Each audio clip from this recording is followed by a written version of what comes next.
Ayan na, nakaligo na akong anak sa swimming pool.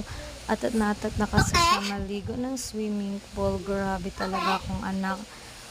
My God, gustong gusto niya talaga maligo. Isag wala gad ni sa plano God guys. Ang among pagnari. Pero kaya ang akong friends. Basta unsay ingon alago. Diba? Basta be happy and positive. Ngayon akong anak naligo. Kaya thank you guys sa inyong pag support and be happy.